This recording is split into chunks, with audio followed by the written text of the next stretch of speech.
ஒரு மகள் தன்னுடைய வாழ்க்கையை ஒப்பு கொடுத்து டெய்லி அரை மணி நேரம் தன்னுடைய எதிர்கால வாழ்க்கைக்காக மட்டும் 10 வருஷம் ஜெபம் பண்ணிருக்காங்க.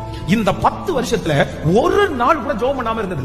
எந்த ஊருக்கு போனாலும், எந்த நாட்டுக்கு போனாலும், எத்தனை மணிக்கு போனாலும் ஒரு நாள்ல அரை மணி நேரம் தன்னுடைய எதிர்கால வாழ்க்கை எப்படி இருக்கணும், என்னுடைய வரப்போற ஹஸ்பண்ட் எப்படி இருக்கணும், அவருக்கு என்னென்ன குணம் இருக்கணும், அவர் எப்படி சர்ச்சில் இருக்கணும், அவர் என்னென்ன ஊழியம் பண்ணணும், எல்லாத்தையும் ஜெப குறிப்புகளை எழுதி வச்சு 10 வருஷம் கண்டினியூவா ஜெபம் பண்ணாங்க. ஆண்டவர் திருமணத்தை வாய்க்க பண்ணினார், கல்யாணம் பண்ணிட்டாங்க.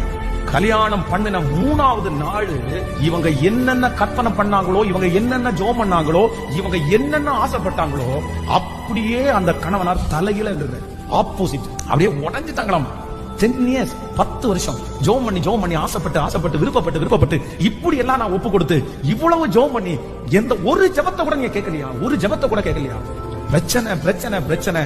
அதான் போகும்போது ஆண்டவர் பேசினாரு, நீ ஜெபம் பண்ணது உண்மைதான், நீ ஆசைப்பட்டது உண்மைதான், நீ விருப்பப்பட்டது உண்மைதான். அந்த மாதிரி இன்னைக்கு நீ எடுத்த உடனே மாறலன்னு நினைச்சு நீ ஏன் வருத்தப்படுற? நீ தொடர்ந்து ஜெபம் பண்ண ஆரம்பி, உன் ஜெபம் கேட்கப்பட்ட உடனே அது மாறும்ன்ற மாதிரி ஒரு தைரியத்தை கொடுத்துட்டாரு. மறுபடியும் ஜெபம் பண்ண ஆரம்பிச்சாங்களாம். ஒரு 5 years 5 வருஷத்துக்குள்ள அவருக்கு திடீர்னு ஒரு ஆக்சிடென்ட். அந்த ஆக்சிடென்ட்ல அவரு கூட யாருமே இல்ல. அந்த நேரத்துல அந்த கார்ல உட்கார்ந்து, இயேசுவே உங்களை நான் நேசிக்கிறேன், இயேசுவே உங்களுக்காக நான் வாழ விரும்புறேன், இயேசுவே எனக்கு மறு ஜீவனை கொடுங்கன்னு சொல்லி அந்த கார்ல உட்கார்ந்து கத்தி மனம் திரும்பி ஒப்பு கொடுத்து அடுத்த 5 years தாண்டி 10 years என்னென்ன ஜெப குறிப்புகளுக்காக ஜெபம் பண்ணாங்களோ அந்த மாதிரியே கர்த்தருடைய ஹஸ்பண்ட மாத்திட்டாங்க. ஹalleluya. ஆண்டவரே எனக்கு ஒரு கிருபை தாங்க. நான் நினைச்சது, நான் ஆசைப்பட்டது, நான் விரும்பினது, நான் ஓடுனது என் கையில எனக்கு வாய்க்கலனா கூட எனக்கு ஒரு இருதயத்தை தாங்க.